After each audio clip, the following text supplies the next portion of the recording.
January 1987. The USS Carl Vinson, one of America's mightiest aircraft carriers, was plowing through the North Pacific at 35 miles per hour. 50-knot winds howled across her frozen deck. Ice coated the steel so thick that every step was dangerous. And on that slick deck, an F-14 Tomcat stood just feet from the edge, ready to be swallowed by the sea if we lost control. What would you do in that moment? Slow down, risk the mission, and let the storm dictate the outcome? Or hold speed and take on nature's fury head on? That was the choice we faced, and we chose speed. But here's the truth. Carl Vinson wasn't the only carrier to face these nightmares. The USS Nimitz once launched combat sorties through 25-foot seas in the Gulf. The USS Midway ran 30 knots in the middle of a storm during Desert Storm. Could you have made those same calls knowing thousands of lives and billions of dollars of steel hung in the balance? The ocean doesn't bargain. And as you'll see, Alaska was just the beginning. Because what happens when a 100,000-ton carrier meets a 60-foot wave at full speed? Stay with me, you're about to find out. If stories like this capture your imagination, don't just watch. Be part of the crew. Hit like, tap subscribe, and ring the bell so you'll always be on deck for the next Navy Tale. Most people ask the same question when they see an aircraft carrier plowing through a storm. Why not just slow down? It sounds simple, but on a carrier, slowing down can be just as deadly as the waves themselves. Back in World War II, Admiral Halsey's fleet learned this the hard way. 3 destroyers, USS Hull, USS Spence, and USS Monaghan, rolled over and sank during a typhoon in 1944, taking nearly every sailor down with them. The carriers survived, but only because they kept speed and cut through the storm. If they had slowed, they would have been sitting ducks for the sea, and it hasn't changed. The USS Nimitz, during Desert Storm, kept over 30 knots while launching jets through 25-foot seas in the Gulf. The USS Midway ran through heavy seas at combat speed in 1991 because pilots were still in the air. Tell me, would you have had the nerve to hold 30 knots with jets waiting to land and waves crashing over the bow? Civilian ships can seek shelter. Warships don't get that luxury. When America calls, speed is everything. But here's what most people don't realize. At 35 miles per hour, hitting a 60-foot wave feels like a high-speed car crash, except the car weighs 100,000 tons. And that's where the real danger begins. So stay with me, because the bridge, the flight deck, and the engine room each have their own fight to survive. If you've never stood on the bridge of an aircraft carrier in heavy seas, let me paint the picture. The windows shake with every wave impact. The deck groans as if the steel itself is alive. Ahead of you, the Pacific is nothing but dark mountains of water, each one higher than the last. And yet, in that chaos, the bridge team must make decisions in seconds that mean life or death. The quartermaster tracks wave height and timing on radar, calling out numbers every 30 seconds. The helmsman grips the wheel, fighting against waves that try to push the ship off course. And the officer of the deck weighs it all, adjusts speed and heading, and makes the call. Too fast and the bow buries into the wave. Too slow and the ship loses steering. One wrong judgment, and a 100,000-ton carrier could roll like a toy. In 2019, I watched the USS George Washington battle 45-foot waves at 28 knots. Every impact felt like a car slamming into a concrete wall. Have you ever wondered what it feels like to drive a steel city into a wall, over and over, for hours? That's what the bridge team lives through. We called it wave riding, speeding up on smaller sets, easing power just before the big ones. It was like surfing with thousands of lives on your board. Would you trust yourself to time it perfectly, again and again, knowing there's no margin for error? The bridge doesn't get headlines. But when a carrier faces the sea at full speed, it's the calm voices on that deck, the steady hands on the wheel, that keep the ship alive long enough for the rest of us to do our jobs. If the bridge is about steering the ship, the flight deck is about survival at its most unforgiving. Imagine trying to land a 40,000-pound jet on a target that's not only moving forward at 30 knots, but also pitching up and down 20 to 30 feet with every wave. That's what our pilots and deck crews face when the seas turn violent. On rough nights, the deck could drop 20 feet below normal, then rise 30 feet higher just seconds later. Pilots have less than 3 seconds to react. Think about that. 3 seconds to decide whether you slam into steel or catch the wire that saves your life. Could you do it? The landing signal officers, or LSOs, are the unsung heroes here. They stand only yards away from where those jets hit at nearly 150 miles per hour. Petty Officer First Class Thompson, who served as an LSO on the USS Ronald Reagan, once explained it perfectly. We use deck motion compensation. We're not guiding planes to where the deck is. We're guiding them to where it will be.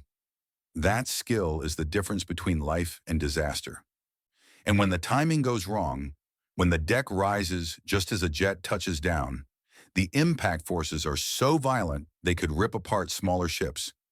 So the next time you watch a carrier landing, ask yourself, would you trust your life to the judgment of a handful of LSOs standing on a storm-tossed deck, guiding steel through chaos? Because on days like those, that's exactly what it takes to bring our pilots home alive. While the bridge fought the storm with charts and orders, deep below the waterline, another battle was raging. The engine room. If you've never been there during heavy seas, imagine standing inside a steel drum while someone beats on it with a hammer the size of a building. Every wave strike echoes through the hull, and the whole ship flexes under the strain. At over 30 knots, you can actually see bulkheads shifting and hear the steel groan. And yet, the nuclear reactor operators must hold power steady. Those reactors are the heart of the carrier. One mistake with the control rods, one miscalculation in coolant flow, and the ship could lose propulsion in the middle of a storm. Have you ever thought what happens when a 100,000-ton warship loses power with 60-foot waves pounding her? You don't get a second chance. I remember Chief Petty Officer Williams saying it best.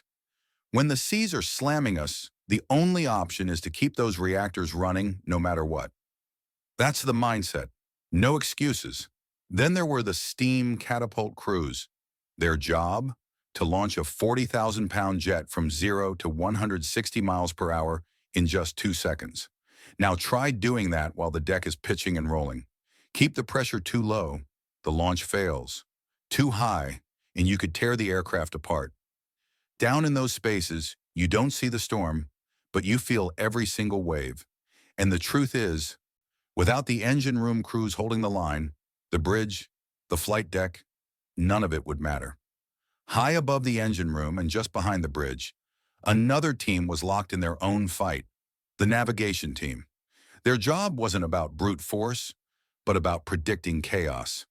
Out there, the ocean doesn't stay still. In just a few hours, conditions can shift completely, and at 30 knots, a carrier covers hundreds of miles.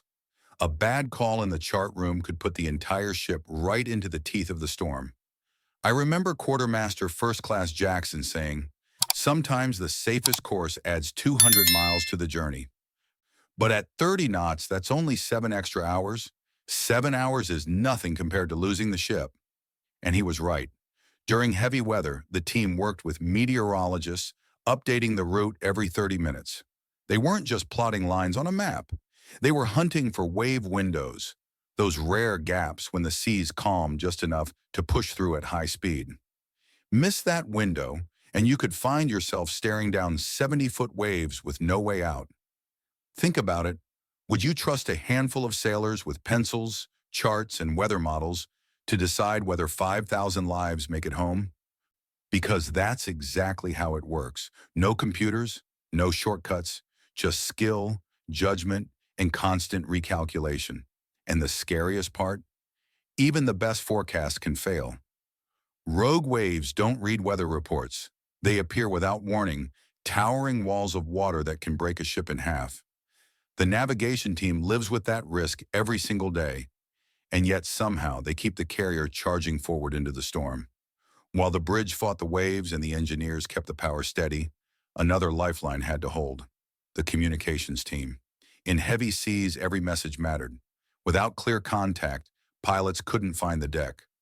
Escort ships couldn't coordinate, and headquarters couldn't issue orders. I'll never forget 2012, when the USS Eisenhower ran straight into Hurricane Sandy. We were pushing 25 knots through 35-foot seas, racing to reach our launch point. Every time a massive wave slammed the bow, Radios cut out. Sometimes UHF went down. Sometimes HF got scrambled by the storm. That's when the comms crews showed their grit. They switched to backups, then backups of the backups. Satellite links, different frequency bands, even old-fashioned signal lights flashing across the dark ocean. Can you imagine? In the 21st century, with jets screaming overhead, sailors were still standing on deck, sending Morse code with light signals just to keep the fleet talking. Now ask yourself, what happens if comms fail when planes are circling overhead, low on fuel, searching for a moving deck in a storm? That's not theory. That's reality. Communication may not sound heroic, but without it, every other team fails.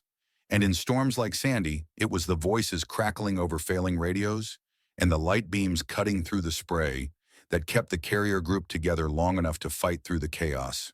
When the sea strikes hard enough, something always breaks.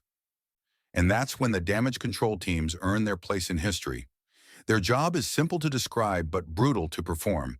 Keep the ship alive while it's still charging through the storm.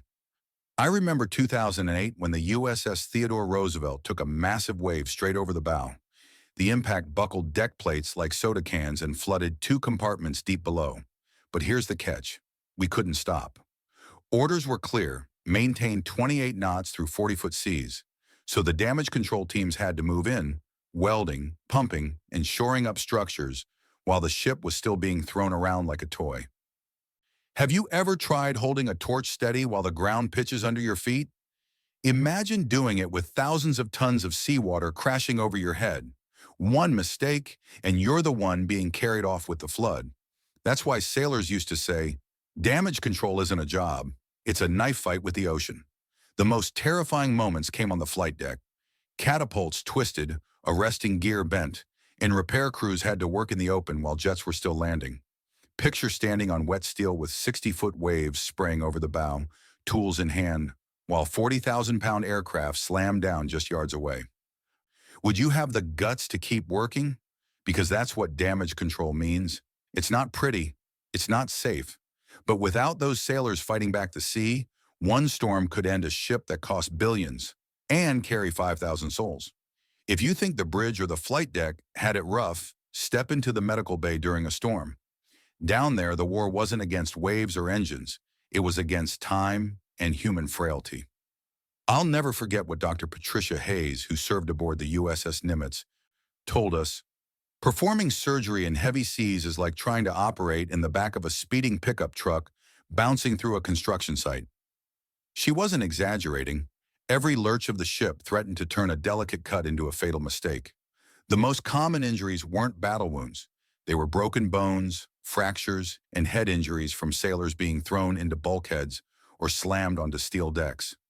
And when the storm got worse, we had no choice but to improvise. Patients were strapped down with special restraints. Tables were bolted, instruments tied off, yet everything still shook with the rhythm of the sea. Now imagine being that surgeon, scalpel in hand, while the ship pitches 20 degrees. Can you keep your hands steady when the floor is sliding beneath you? Because for us, failure meant more than losing a fight. It meant losing a shipmate. Emergency surgeries at sea were battles all their own. No applause, no headlines. Just a handful of medics fighting to save lives while the ocean tried to rip the ship apart. Storms are merciless, but war doesn't wait for clear skies. I saw that truth during the Gulf War of 1991 when the USS Midway pushed through the Persian Gulf at full combat speed. 30 knots, 25-foot seas, and still the flight deck never rested. Captain James Johnson, who commanded the Midway, said it best. We had pilots in the air who needed to land, combat missions to launch, and a schedule to maintain. The weather didn't care, but our crew knew how to make it work. And make it work they did. More than 120 aircraft were launched and recovered each day, while the ship plowed through water that should have forced any civilian vessel into harbor. Every landing was a gamble with timing. A fighter had to catch the deck at the exact second when the ship's motion favored survival. Miss by half a heartbeat, and the result could be catastrophic. Imagine being that pilot, staring down a stormy black horizon, knowing your only runway was rising and falling like an elevator. Could you keep steady hands? The Gulf proved something every sailor already knew. Carriers can't hide from storms, not when lives and missions depend on speed. Combat doesn't pause for weather. And when the Midway tore through the waves at 30 knots, she carried a message the ocean itself couldn't drown. Warships don't get to stop. No matter how tough the sea gets, what keeps carriers alive isn't just steel, it's technology and training. Over the years, I watched both evolve in ways that gave us an edge, even against nature's worst. On the flight deck, the Fresnel lens optical landing system became a game changer. Pilots no longer had to rely only on the naked eye. The system adjusted for deck motion automatically, giving them a stable visual cue even when the ship was bouncing in 40-foot seas. Have you ever tried to hit a moving target while standing on a roller coaster? That's what carrier landings are like, and the Fresnel lens turned the impossible into something survivable. Navigation teams got their own weapons, advanced routing systems that could process thousands of data points and find safer high-speed paths through heavy weather. I once saw a course correction that added hours to the journey but saved us from slamming headlong into rogue waves. That kind of tech doesn't just buy comfort, it buys survival. And then came MIT's wave prediction breakthrough. For the first time, we could detect rogue waves 2 to 3 minutes before they hit. Doesn't sound like much time, does it? But 2 minutes at 30 knots can mean the difference between disaster and control. Finally, the simulators. We trained in machines that could throw 60-foot waves at us without ever leaving port. At first, it felt artificial.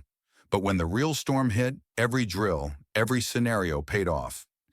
Technology can't calm the ocean, but it gave us the tools to stare it down, and the training made sure we knew how to use them. Not every hero wore a headset on the bridge or launched jets on the deck.